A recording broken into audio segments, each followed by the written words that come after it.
Hi hello viewers, welcome to my channel Sama foods.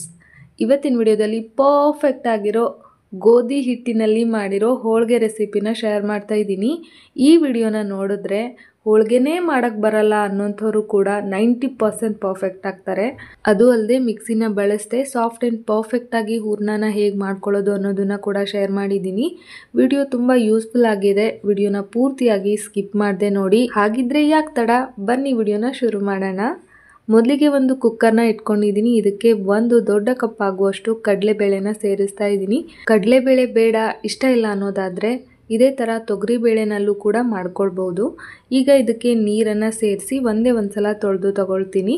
ಇದು ಮನೆ ಬೇಳೆ ಆಗಿರೋದ್ರಿಂದ ಒಂದ್ಸಲ ತೊಳೆದ್ರೆ ಸಾಕು. ಅಂಗಡಿಯಿಂದ ತಂದಿರೋದಾದರೆ ಒಂದು 3-4 ಸಲ ಚೆನ್ನಾಗಿ ತೊಳೆದು ತಗೊಳ್ಳಿ. ಈಗ ನೋಡಿ ತೊಳೆದಿದ್ದಾಯಿತು. ಈ ನೀರನ್ನೆಲ್ಲ ಬಸ್ದು ಚೆಲ್ಬಿಡ್ತೀನಿ. ಈಗ ಇದಕ್ಕೆ ನೀವೇನಾದರೂ ಹೋಳಿಗೆ ಸಾರು ಮಾಡೋದಾದರೆ ಜಾಸ್ತಿ ನೀರನ್ನು ಹಾಕ್ಕೊಳ್ಳಿ. ಹೋಳಿಗೆ ಸಾರು ಬೇಡ, ಬರೀ ಹೋಳಿಗೆ ಮಾಡ್ಕೊಳ್ತೀವಿ ಅಂದರೆ ಬೇಳೆ ಬೇಯೋದಕ್ಕೆ ಎಷ್ಟು ನೀರು ಬೇಕೋ ಅಷ್ಟೇ ನೀರನ್ನು ಸೇರಿಸಿ, ಜೊತೆಗೆ 1 ಚಮಚ ಎಣ್ಣೆ ಸೇರಿಸೋದ್ರಿಂದ ಬೇಳೆ ಬೇಗ ಬೇಯುತ್ತೆ. 3 ವಿಜಿಲ್ ತಗೋಬೇಕು. ಬೇಳೆನ ಸಾಫ್ಟಾಗಿ ಬೇಯಿಸ್ಕೋಬೇಕು. ಅದಾದ ನಂತರ ಹಿಟ್ಟನ್ನು ಕಲಸೋದಕ್ಕೆ 1 ಕಪ್ ಆಗುವಷ್ಟು ಗೋಧಿ ಹಿಟ್ಟನ್ನು ಸೇರಿಸ್ತಾ ಇದ್ದೀನಿ. ನಾನಿಲ್ಲಿ ಮೈದಾ ಹಿಟ್ಟನ್ನು ಬಳಸ್ತಾ ಇಲ್ಲ. ಮತ್ತು ಇದು ಅಂಗಡಿಯಿಂದ ತಂದಿರೋದಲ್ಲ, ಮನೆಯಲ್ಲೇ ಮಾಡಿಸಿರೋಂಥ ಗೋಧಿ ಹಿಟ್ಟು. ಅಂಗಡಿಯಿಂದ ತಂದಿರೋ ಹಿಟ್ಟಲ್ಲಿ ಹೋಳಿಗೆ ಚೆನ್ನಾಗಿ ಬರೋದಿಲ್ಲ. ಈಗ ಇದಕ್ಕೆ 1 ಪಿಂಚ್ ಆಗುವಷ್ಟು ಉಪ್ಪನ್ನು ಸೇರಿಸ್ತಾ ಇದ್ದೀನಿ. ಈಗ ಇದನ್ನು ನೀಟಾಗಿ ಡ್ರೈ ಮಿಕ್ಸ್ ಮಾಡಿಕೊಂಡು 3-4 ಚಮಚ ಆಗುವಷ್ಟು ಅಡುಗೆ ಎಣ್ಣೆನ ಸೇರಿಸ್ಬೇಕು. ಈ ಥರ ಅಡುಗೆ ಎಣ್ಣೆ ಸೇರಿಸೋದ್ರಿಂದ ಹೋಳಿಗೆ ಹರಿದೋಗಲ್ಲ, ಚೆನ್ನಾಗಿ ಬರುತ್ತೆ. ಹಿಟ್ಟು ಕೂಡ ತುಂಬ ಸಾಫ್ಟಾಗಿರುತ್ತೆ. ಇದನ್ನು ಕೂಡ ಡ್ರೈ ಮಿಕ್ಸ್ ಮಾಡಿಕೊಂಡು ಸ್ವಲ್ಪನೇ ನೀರು ಹಾಕ್ಕೊಂಡು ಸಾಫ್ಟಾಗಿ ಹಿಟ್ಟನ್ನು ಕಲಿಸ್ಕೋಬೇಕು. ತುಂಬ ಸಾಫ್ಟಾಗಿ ಅಲ್ಲ, ಸ್ವಲ್ಪ ಗಟ್ಟಿಯಾಗೇ ಇರಬೇಕು. ಆ ಥರ ಹಿಟ್ಟನ್ನು ಕಲಿಸ್ಕೊಳ್ಬೇಕಾಗತ್ತೆ. ಈಗ ನಾನು ತೋರಿಸ್ತಾ ಇರೋ ಹೋಳಿಗೆ ಮೆಥಡಲ್ಲಿ ಯಾರು ಬೇಕಾದರೂ ಪರ್ಫೆಕ್ಟಾಗಿ ಹೋಳಿಗೆನ ಮಾಡ್ಕೊಳ್ಬೋದು. ಈಗ ನೋಡಿ ಹಿಟ್ಟನ್ನು ಕಲಸಿದಾಯಿತು. ಹಿಟ್ಟಿನ ಕನ್ಸಿಸ್ಟೆನ್ಸಿನ ನೋಡ್ತಾ ಇದ್ದೀರಲ್ವ, ಈ ಥರ ಗಟ್ಟಿಯಾಗೂ ಇರಬೇಕು, ಸ್ವಲ್ಪ ಸಾಫ್ಟಾಗೂ ಇರಬೇಕು. ನಂತರ ಇದಕ್ಕೆ 2 ಟೇಬಲ್ ಸ್ಪೂನ್ ಆಗುವಷ್ಟು ಆಯಿಲ್ನ ಸೇರಿಸ್ತಾ ಇದ್ದೀನಿ. ಜಾಸ್ತಿ ಎಣ್ಣೆ ಹಾಕಿ ಹಿಟ್ಟನ್ನು ಮಿಜ್ಜೋದ್ರಿಂದ ಹೋಳಿಗೆ ತುಂಬ ಚೆನ್ನಾಗಿ ಬರುತ್ತೆ. ಈ ಥರ ಎಣ್ಣೆ ಹಾಕಿದ ನಂತರ ತುಂಬ ಹೊತ್ತು ಹಿಟ್ಟನ್ನು ಕಲಿಸ್ಕೊಳ್ಳೋದು ತುಂಬ ಒಳ್ಳೆಯದು. ಕಡಿಮೆ ಅಂದರೂ ಒಂದು 2-3 ನಿಮಿಷನಾದರೂ ಟೈಮ್ ಕೊಟ್ಟು ಹಿಟ್ಟನ್ನು ಕಲಿಸ್ಕೊಳ್ಳಿ. ಎಷ್ಟೇ ಎಣ್ಣೆ ಹಾಕಿದ್ರೂ ಕೂಡ ಹಿಟ್ಟು ಎಲ್ಲನೂ ಹೀರ್ಕೊಂಡ್ಬಿಡುತ್ತೆ. ಈ ಥರ ಮಾಡೋದ್ರಿಂದ ಹೋಳಿಗೆ ತುಂಬ ಚೆನ್ನಾಗಿ ಬರುತ್ತೆ, ಸ್ವಲ್ಪನೂ ಹರಿದೋಗೋದಿಲ್ಲ. ಗೋಧಿ ಹಿಟ್ಟಲ್ಲಿ ಕೂಡ ಈ ಥರ ಮಾಡಿ ಪರ್ಫೆಕ್ಟಾಗಿರೋ ಹೋಳಿಗೆನ ಮಾಡಬಹುದು. ನಿಮಗೆ ಪೂರ್ತಿಯಾಗಿ ಗೋಧಿ ಹಿಟ್ಟಲ್ಲಿ ಮಾಡೋಕ್ಕೆ ಇಷ್ಟ ಇಲ್ಲ ಅಂದರೆ ಅರ್ಧ ಗೋಧಿ ಹಿಟ್ಟು ಅರ್ಧ ಮೈದಾ ಹಿಟ್ಟನ್ನು ಕೂಡ ಬಳಸಿ ಹೋಳಿಗೆನ ಮಾಡಬಹುದು. ಈಗ ಇದ್ರ ಮೇಲ್ಗಡೆ 1 ಚಮಚ ಎಣ್ಣೆನ ಹಾಕಿ ಪ್ಲೇಟನ್ನು ಮುಚ್ಚಿ ಕಡಿಮೆ ಅಂದರೂ ಇದನ್ನು 1-1.5 ಗಂಟೆನಾದರೂ ನೆನೆಯೋದಕ್ಕೆ ಬಿಟ್ಬಿಡ್ತೀನಿ. ಇದು ನೆನೆಯೋಷ್ಟರಲ್ಲಿ ಬೇಳೆನ ಬೇಯೋದಕ್ಕೆ ಇಟ್ಟಿದ್ವಲ್ಲ, ಆ ಬೇಳೆ ಕೂಡ ಚೆನ್ನಾಗಿ ಬೆಂದಿದೆ.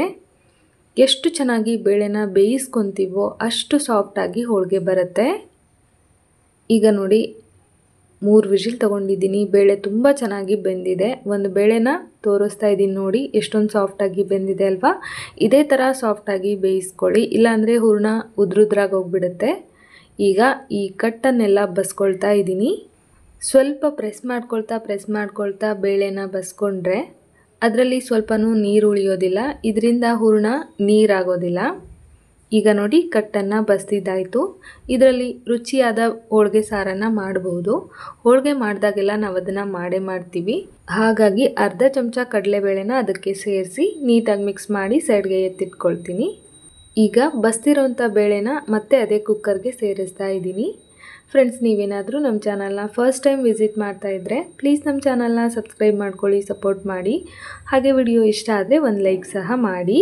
ಇದಾದ ನಂತರ ತುಂಬ ಇಂಪಾರ್ಟೆಂಟ್ ಏನಂದರೆ ಗ್ಯಾಸ್ನ ಆನ್ ಮಾಡಿಕೊಂಡು ಬೆಲ್ಲ ಸೇರಿಸ್ತೇನೆ ಬೇಳೆನ ಒಲೆ ಮೇಲಿಟ್ಟು 1-1.5 ನಿಮಿಷ ಈ ಥರ ಮಿಕ್ಸ್ ಮಾಡ್ತಾ ಮ್ಯಾಶ್ ಮಾಡ್ತಾ ಹೋಗಬೇಕು. ಮ್ಯಾಶು ಮಾಡಬೇಕು, ಮಿಕ್ಸು ಮಾಡಬೇಕು, ತಳ ಹಿಡಿಯೋಕ್ಕೆ ಬಿಡಬಾರ್ದು. ಈ ಥರ ಮಾಡೋದ್ರಿಂದ ಅದರಲ್ಲೇನಾದರೂ ಎಕ್ಸ್ಟ್ರಾ ನೀರಿದ್ದರೆ ಹೋಗಿಬಿಡುತ್ತೆ, ಇಲ್ಲ ಅಂದರೆ ಹೂರ್ಣ ನೀರಾಗೋ ಚಾನ್ಸಸ್ ಇರುತ್ತೆ. ಮ್ಯಾಶ್ ಮಾಡೋದ್ರಿಂದ ಹೂರ್ಣ ರುಬ್ಕೊಳ್ಳೋವಾಗ ಅಥವಾ ಮಿಕ್ಸಿಗೆ ಹಾಕ್ಕೊಳ್ಳೋವಾಗ ಕೂಡ ಎಕ್ಸ್ಟ್ರಾ ಕೆಲಸ ಇರೋದಿಲ್ಲ.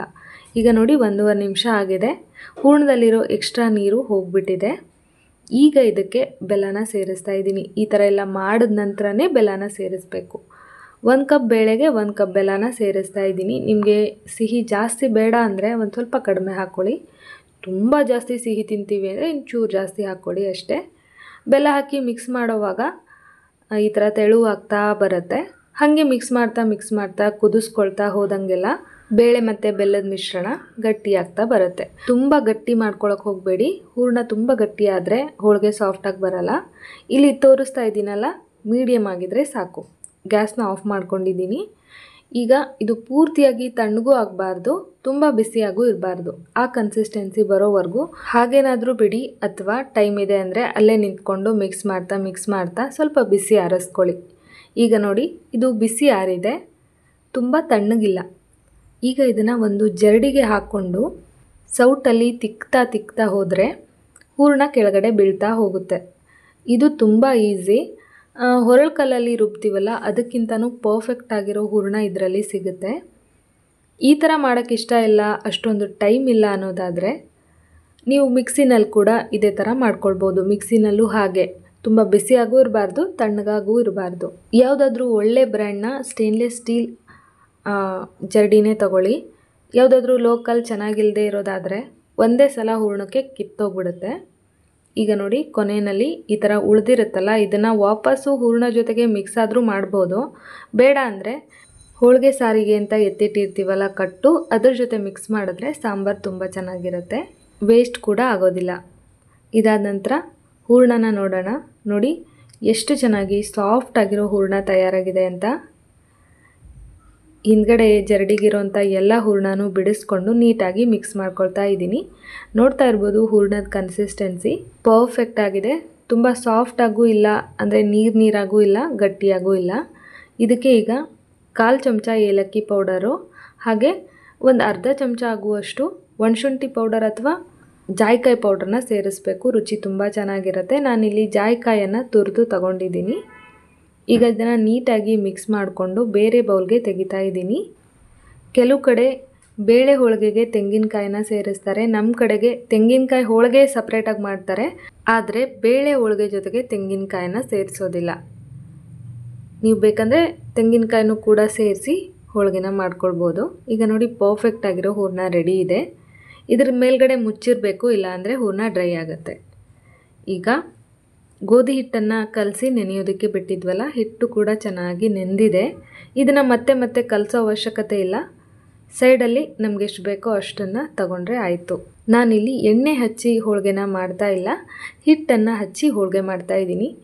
ತುಂಬ ತೆಳುವಾಗಿರೋ ಹೋಳಿಗೆ ಬೇಕು ಅಂದರೆ ಈ ಥರ ಹಿಟ್ಟು ಹಚ್ಚಿ ಒಂದು ಸಲ ಮಾಡಿ ನೋಡಿ, ತುಂಬ ಅಂದರೆ ತುಂಬ ಚೆನ್ನಾಗಿರುತ್ತೆ. ಬೇಡ ಅಂದರೆ ನೀವು ನಾರ್ಮಲಾಗಿ ಹೋಳಿಗೆನ ಎಣ್ಣೆಯಲ್ಲಿ ಸವರಿ ಮಾಡ್ತಾರಲ್ಲ, ಆ ಥರನೂ ಮಾಡ್ಕೊಳ್ಬೋದು. ಬಟ್ ನಾನಿಲ್ಲಿ ಹಿಟ್ಟು ಹಚ್ಚಿ ಹೇಗೆ ಮಾಡೋದು ಅನ್ನೋದನ್ನು ತೋರಿಸ್ತಾ ಇದ್ದೀನಿ. ಗೋಧಿ ಹಿಟ್ಟಲ್ಲಿ ಕನಕನ ಡಿಪ್ ಮಾಡಿ ಕೈಯಲ್ಲಿ ಒಂದು ಬಟ್ಲು ಥರ ಮಾಡಿಕೊಂಡು ಮಧ್ಯದಲ್ಲಿ ಸಣ್ಣದಾಗಿರೋ ಒಂದು ಮೀಡಿಯಮ್ ಆಗಿರೋ ಹೂರಣದ ಉಂಡೆನ ಇಟ್ಕೊಂಡು ನಿಧಾನಕ್ಕೆ ಈ ಥರ ಹಿಟ್ಟನ್ನು ಫಿಲ್ ಮಾಡ್ಕೊಳ್ಬೇಕು. ಎಕ್ಸ್ಟ್ರಾ ಇರೋ ಹಿಟ್ಟನ್ನು ತೆಗೆದುಬಿಡಿ. ಈಗ ನೀಟಾಗಿ ಉಳಿದಿರೋ ಹಿಟ್ಟನ್ನು ಅಲ್ಲೇ ಪ್ರೆಸ್ ಮಾಡಿಬಿಡಿ. ನೋಡಿ, ಇಷ್ಟ ಆದರೆ ಆಯಿತು. ಈಗ ಹಿಟ್ಟನ್ನು ಸವರಿ ನಾವು ನಾರ್ಮಲಾಗಿ ಚಪಾತಿನ ಹೇಗೆ ಲಟ್ಟಿಸ್ತೀವೋ ಅದೇ ಥರ ಲಟ್ಟಿಸ್ಬೇಕು. ಆದರೆ ಅಷ್ಟೊಂದು ಭಾರ ಹಾಕಿ ಲಟ್ಟಿಸ್ಬಾರ್ದು, ನಿಧಾನಕ್ಕೆ ಲಟ್ಟಿಸಿದ್ರೆ ಆಯಿತು. ನಿಮ್ಗೆ ಎಷ್ಟು ತೆಳುವಾಗಿ ಹೋಳಿಗೆ ಬೇಕೋ ಅಷ್ಟು ತೆಳುವಾಗಿ ಲಟ್ಟಿಸ್ಕೊಳ್ಬೋದು. ತುಂಬ ಅಂದರೆ ತುಂಬ ಈಸಿಯಾಗಿ ಹೋಳಿಗೆ ಬರುತ್ತೆ, ಸ್ವಲ್ಪನೂ ಅಂಟ್ಕೊಳ್ಳೋದಿಲ್ಲ. ನೋಡ್ತಾ ಇರ್ಬೋದು, ಚಪಾತಿ ಥರ ನಾನು ಕಲ್ಲಿನ ಮೇಲೇ ಲಟ್ಟಿಸ್ತಾ ಇದ್ದೀನಿ. ಇಲ್ಲಿ ಯಾವುದೇ ಶೀಟು, ಬಾಳೆ ಎಲೆ ಯಾವುದನ್ನು ತಗೊಂಡಿಲ್ಲ, ಆರಾಮಾಗಿ ಮಾಡ್ಕೊಳ್ಬೋದು. ನೋಡಿ, ಎಷ್ಟು ದೊಡ್ಡ ಹೋಳಿಗೆ ಬೇಕೋ ಅಷ್ಟು ದೊಡ್ಡ ಹೋಳಿಗೆ ಕೂಡ ಮಾಡ್ಕೊಳ್ಬೋದು. ಚಪಾತಿಗಿಂತನೂ ಈ ಹೋಳಿಗೆ ತೆಳುವಾಗಿದೆ ಅಂತಲೇ ಹೇಳ್ಬೋದು. ನೋಡಿ, ತೋರಿಸ್ತೀನಿ. ಎತ್ತೋದು ಅಷ್ಟೇ ತುಂಬ ಈಸಿಯಾಗಿ ಅಂಟ್ಕೊಳ್ದೆ ಬಂದುಬಿಡುತ್ತೆ. ಮುಂಚೆನೇ ಕಬ್ಬಿಣ ತವನ ಬಿಸಿ ಆಗೋದಕ್ಕೆ ಇಟ್ಟಿದ್ದೆ. ಬಿಸಿಯಾಗಿರೋ ತವದ ಮೇಲೆ ಹೋಳಿಗೆನ ಹಾಕಿ ಎರಡೂ ಕಡೆಯಲ್ಲೂ ಎಣ್ಣೆನ ಸವರಿ ಬೇಯಿಸ್ಕೋಬೇಕು. ಬೇಕು ಅಂದರೆ ತುಪ್ಪ ಕೂಡ ಹಾಕಿ ಬೇಯಿಸ್ಕೋಬೋದು, ಚೆನ್ನಾಗಿರುತ್ತೆ. ಬಟ್ ನಾವು ತುಪ್ಪನ ತಿನ್ನೋವಾಗ ಹಾಕ್ಕೊಂಡು ತಿಂತೀವಿ, ಬೇಯಿಸೋದಕ್ಕೆ ಮಾತ್ರ ಎಣ್ಣೆನೇ ಬಳಸ್ತೀವಿ. ನೋಡ್ತಾ ಇರ್ಬೋದು, ಹೋಳಿಗೆ ಉಬ್ಬಿ ಬರ್ತಾ ಇದೆ. ಎಷ್ಟೊಂದು ಸಾಫ್ಟ್ ಆಗಿದೆ ಅಂತ ನೋಡಿದ್ರೇ ಗೊತ್ತಾಗುತ್ತೆ. ಚಪಾತಿಗಿಂತನೂ ತೆಳ್ಳಗಿದೆ ಮತ್ತು ತುಂಬ ಸಾಫ್ಟಾಗಿದೆ. ಹೋಳಿಗೆನ ತುಂಬ ಹೊತ್ತು ಆ ಕಡೆ ಈ ಕಡೆ ತಿರುಗಿಸಾಕಿ ಬೇಯಿಸಬಾರ್ದು. ಹೋಳಿಗೆ ಸಾಫ್ಟ್ನೆಸ್ ಕಡಿಮೆ ಆಗಿಬಿಡುತ್ತೆ. ಈಗ ನೋಡಿ ನೀಟಾಗಿ ಎರಡೂ ಕಡೆ ಎಣ್ಣೆನ ಸವರಿ ಬೇಯಿಸ್ಕೊಂಡಿದ್ದೀನಿ. ಮಡಚಿ ಹೋಳಿಗೆನ ತೆಗೆದುಬಿಡ್ತೀನಿ. ಇದೇ ಥರ ಎಲ್ಲ ಹೋಳಿಗೆನೂ ರೆಡಿ ಮಾಡ್ಕೊಂಡು ತಗೊಂಡ್ರೆ ಹಬ್ಬಕ್ಕೆ ಸೂಪರ್ ಸಾಫ್ಟ್ ಆಗಿರೋ ಹೋಳಿಗೆ ರೆಡಿ ಆಗುತ್ತೆ. ನೋಡಿ ಮೇಲ್ಗಡೆ ತುಪ್ಪ ಹಾಕಿ ತಿಂತಾ ಇದ್ದರೆ ಇನ್ನೊಂದು ಬೇಕು ಅನಿಸುತ್ತೆ. ಹೋಳಿಗೆ ಮಾಡಿಟ್ಟು 2 ಅವರ್ ಆದ ನಂತರ ಹೋಳಿಗೆನ ತಿಂತಾ ಇದ್ದೀನಿ. ಎಷ್ಟೊಂದು ಸಾಫ್ಟ್ ಆಗಿದೆ ನೋಡಿ, ತುಂಬ ಲೇಯರ್ ಆಗಿ ತುಂಬಾ ಪರ್ಫೆಕ್ಟಾಗಿ ಬಂದಿದೆ. ಈ ಸಲ ಹಬ್ಬಕ್ಕೆ ನೀವು ಕೂಡ ಇದೇ ಥರ ಹೋಳಿಗೆನ ಮಾಡಿ ನೋಡಿ, ಹೇಗೆ ಬಂತು ಅಂತ ಕಮೆಂಟ್ ಬಾಕ್ಸಲ್ಲಿ ತಿಳಿಸೋದನ್ನು ಮರಿಬೇಡಿ. ಐ ಹೋಪ್ ಇವತ್ತಿನ ಈ ವಿಡಿಯೋ ನಿಮ್ಮೆಲ್ಲರಿಗೂ ಇಷ್ಟ ಆಯಿತು ಅಂದ್ಕೊಳ್ತೀನಿ. ಇಷ್ಟ ಆಗಿದ್ದರೆ ನಿಮ್ಮ ಫ್ಯಾಮಿಲಿ ಆ್ಯಂಡ್ ಫ್ರೆಂಡ್ಸ್ ಜೊತೆಗೆ ವಿಡಿಯೋನ ಶೇರ್ ಮಾಡಿ, ನಮ್ಮ ಚಾನಲ್ಗೆ ಸಪೋರ್ಟ್ ಮಾಡಿ. ಮುಂದಿನ ವಿಡಿಯೋದಲ್ಲಿ ಮತ್ತೆ ಸಿಗ್ತೀನಿ. Bye friends, thank you so much.